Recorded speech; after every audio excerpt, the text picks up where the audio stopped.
One of the interesting things about speaking on addiction is that every single human has some connection to it.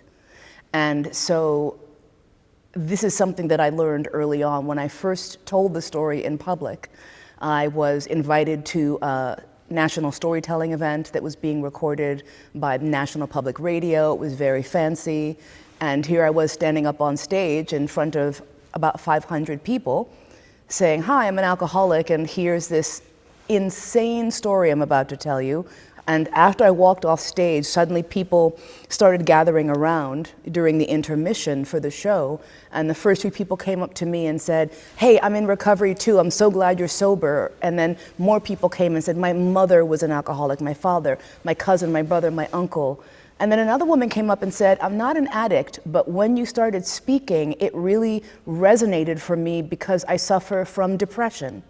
And my depression feels like that. It feels like this demon pulling me away from myself." And I started realizing that even if people don't personally have the experience that I have, they're next to it. They've seen it. They know someone. They care about someone. It was very fascinating to me and very humbling to realize that there is a universality there. There is something that happens for everyone. And I actually really do believe that it is very important for the musicians who are taking the most precious resource that any human has, which is time. They're taking time out of their lives, their finite, precious lives, to tell my story and to support that work. I would hope that something in it would assist them in really finding their way into the piece once they fully understand my journey and can relate to it somehow. If it's not them, it's someone that they love. Also Hyena I für sich allein hat mit Sicherheit das schönste Happy End der Musikgeschichte. Die Szene selbst ist mehr oder weniger hoffnungslos. Die Chancen, die sie hatten lagen unter 1%. Und das Happy End besteht darin, dass sie da steht danach. The first time I performed Hyena, one of the people who came up to me afterwards got in my face and said, "Okay, but did that really happen?" And I said, "What do you mean by really? What does that mean for you?" She goes, "Well, is that what happened? Did that really happen? Was there really a hyena in your room?" And I said, "As far as my temporal lobe was concerned, yes, there was." As far as the physics of the reality that we've all agreed upon, no. No one in the rehab saw any paw prints. No one indicated that the floor had actually cracked open, so I'm fairly certain that no one else would have seen her. Was she real for me? Yes. Emotionally, spiritually. I've been sober now for over 18 years. I know that I am very strong in my sobriety, and I know that my story is necessary. I have seen so much, and I have seen people losing themselves to addiction. Over the course of the pandemic, I watched people, as you watch social media, drinking more and more and more. People would make these jokes about how they're on their second bottle of wine that day, you know, and I'm like, alcoholic here, I'd just like to let you know what your life will look like if you continue in this way through the next few years of this loneliness and this pressure. And so I look around as we are heading into a darker era, and I see people swallowed by despair and fear. And my story is intrinsically one of hope. And one of the things that I found so fascinating was after Hyena, people would come up to me and say, "Well, what happens next? I want to see more." And it hadn't occurred to me that people might be curious. I was like, "Oh yeah, more happens."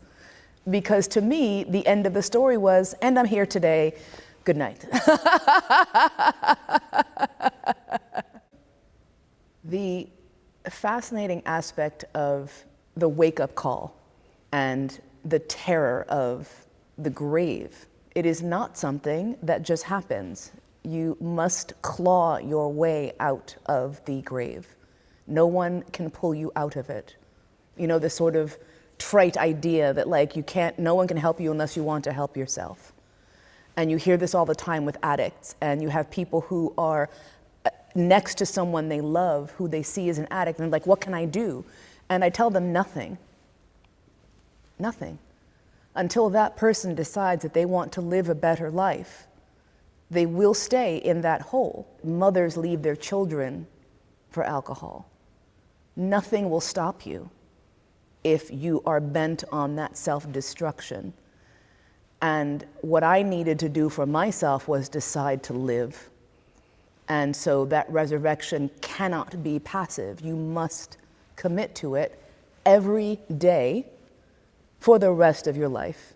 Because the moment you decide you don't care about your life anymore, that's one more step you take back towards that grave, that hole. And for me, it's been, and it continues to be, a battle against my own fear sometimes, you know.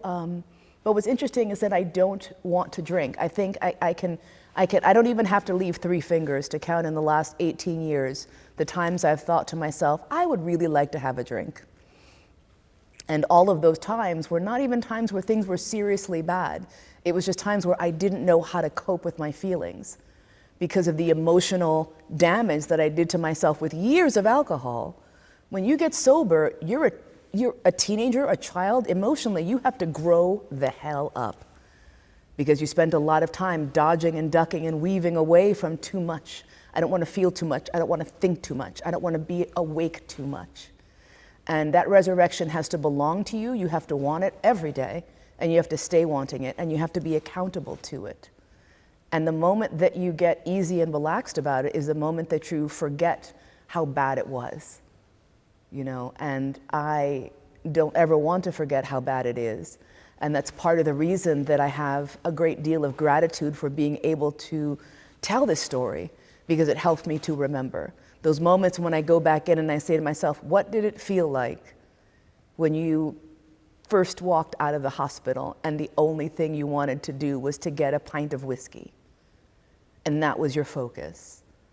And to have a freedom for that, a freedom that I earned, a freedom that I continue to earn, is something that makes me feel very proud and very desirous of telling other people. It can be so much more beautiful.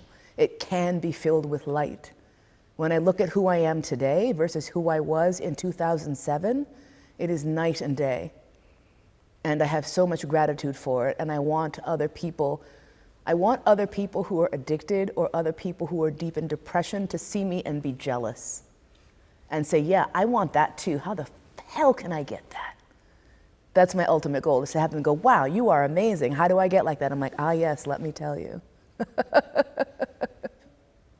The first time I had a conversation with her consciously, and this was about a year or so after I got sober, and I was still living between New York and San Francisco, so I was going back and forth.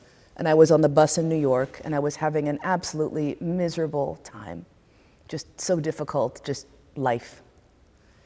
And suddenly I felt this dark energy coming up of this creature. And I'm just visualizing beating her across the face with a lead pipe. I'm like, get thee behind me, Satan, get the hell out of here. And my imagining was always this huge beast, like taking a lead pipe across the face and her face splitting open and flaying apart and then coming back together, like, what else you got? And I thought to myself, this is not working. Sitting on this crosstown bus, I just closed my eyes and I said, okay, you know what? What do you want? What do you want from me? What can I do to get rid of you? And I heard clear as my own voice, this demon say, I want you to love me. And I just dissolved because I said, I can't do that because you tried to kill me. And you're dark and you terrify me and I don't want you inside me anymore. And I don't know how you think I can love you. And as that thought crossed my mind, I said, oh my God, this is the self-hatred that every addict fights. This is the terror, this is the emptiness that depression and anxiety use to eviscerate. And I started thinking, how do you love darkness? Especially when it's your own, you know? I found it easier to love anyone else. I would give more grace to a stranger on the street than I would to myself in this struggle. And so Hyena III is about how you love the darkest and most terrible parts of yourself, and how you embrace a demon and say, I love you because you are me, we are. How do you love your darkness? Because there ain't no human on earth that does not have a dark aspect. We have that in us, it's built in. Some of us ignore it, some of us shove it as far down as possible. Some of us live in it, but it's there for all of us to some extent. And for me, the journey to finding a way to embrace the ugliest aspect of myself was the end of the beginning. That moment where I could finally say, I see you and I do love you. I understand that you were not, that aspect of myself, that the alcoholic is not malicious. She was desperately trying to cope with so much pain and so much uncertainty, and picked a method that was maybe not the best. And so how do we as human beings embrace that darkness? And so those are the three pieces.